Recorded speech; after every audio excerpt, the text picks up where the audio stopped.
Hola, ¿qué tal? Muy buenas noches, ¿cómo están? Vamos a arrancar hoy fuerte con el tema económico, porque el mundo está muy complicado, el mundo se está convulsionando, se está complicando mucho a partir de lo que está pasando entre Estados Unidos, Irán, etcétera, y acá en Argentina tenemos nuestra propia realidad. Vamos a trabajar hoy sobre el tema inflación. ¿Te acuerdas que te contamos ayer cuando fue el lanzamiento de Precios Cuidados? ¿Qué características tenía este nuevo programa y cuál es la intención? Intentar contener la inflación. Ahora, ¿va a ser fácil para el gobierno frenar la inflación? ¿Va a lograr el objetivo el gobierno de reducir la tasa de inflación? Ahora lo vamos a desarrollar en detalle para entender qué puede llegar a pasar con esto y con los precios que tanto nos importan, nos impactan el bolsillo todos los días de acá en adelante.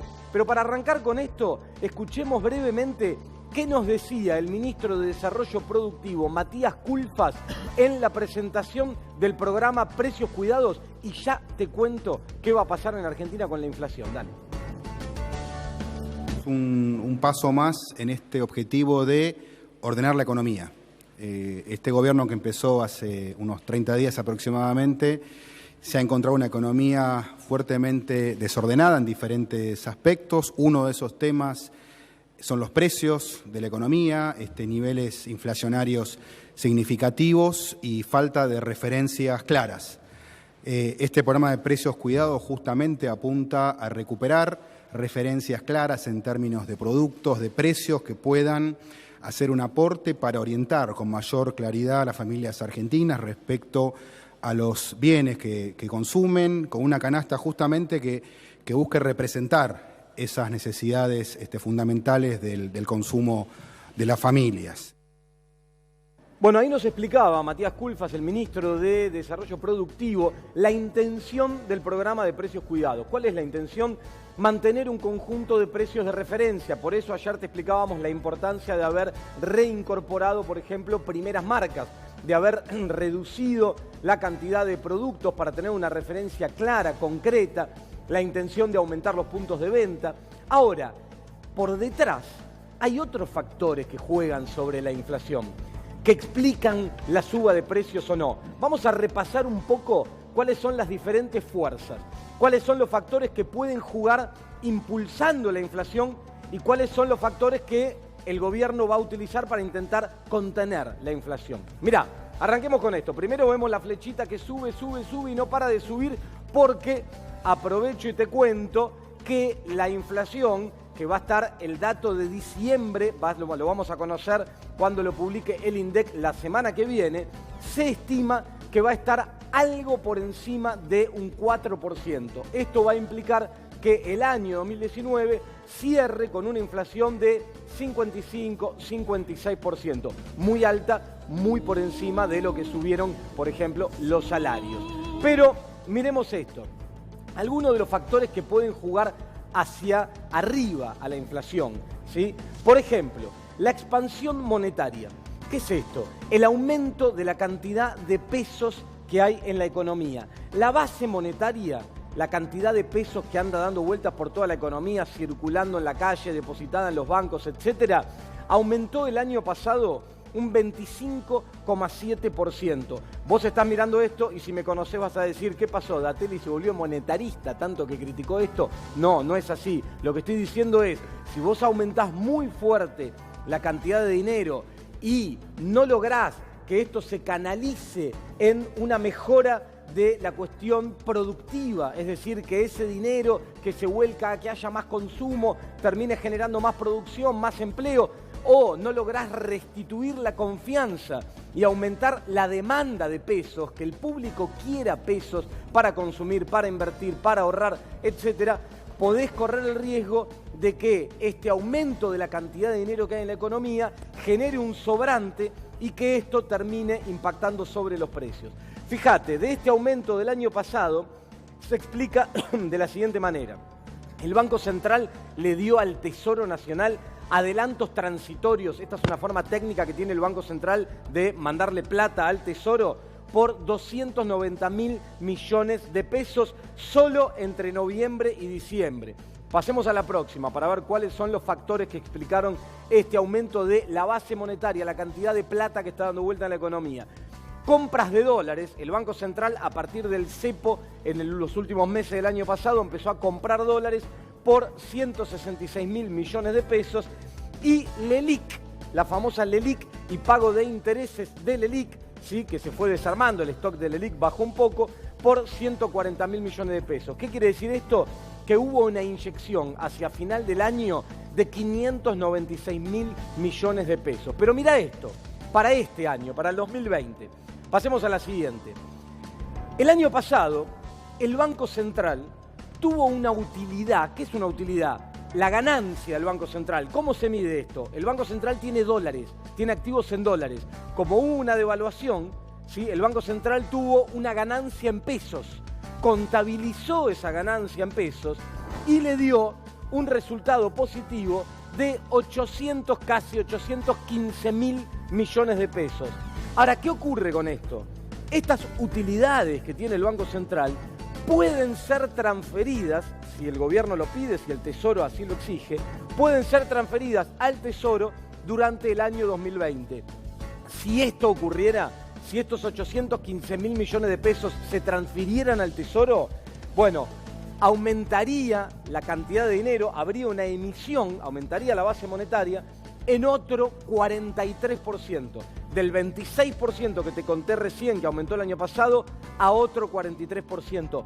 Es mucho, es un montón esto, si vos no lográs generar que todo eso se canalice en mayor producción o en ahorro nacional, lo cual es muy complicado porque si algo no abunda hoy en la Argentina, en la economía que recibimos del anterior gobierno y en la crisis que atravesamos, es la confianza. Pasemos a la siguiente, para entender un poco mejor todo esto. Otros factores, mejor dicho, que impactan sobre los precios de manera alcista, que pueden potenciar la inflación, tiene que ver con el conflicto entre Estados Unidos e Irán. ¿Sí? ¿Por qué? Vos me decís, ¿qué tiene que ver el conflicto entre Estados Unidos e Irán? Que mataron al general, que Irán respondió bombardeando bases norteamericanas en Irak, que ahora parece que hay nuevos bombardeos sobre embajadas, que hay dudas sobre si el avión, hoy vamos a estar analizando todo esto con un analista que sigue muy de cerca y entiende mucho de esto, que si el avión lo bajaron o no lo bajaron los iraníes. Bueno, todo esto, ¿qué genera? Primero, pone en riesgo la firma del fin de la guerra comercial. Hace poco tiempo atrás, el presidente Donald Trump había anunciado que el 15 de enero iban a firmar un acuerdo entre China y Estados Unidos para ponerle fin a la guerra comercial. Esto era una buena noticia porque eliminaba un factor de incertidumbre en el mundo que venía complicando las cosas.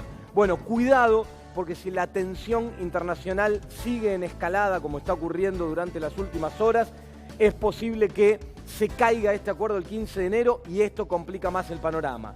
Otro de los factores, el precio del petróleo. Acá en Argentina tenemos un congelamiento de combustibles, el precio internacional del petróleo está muy movido. ¿Por qué?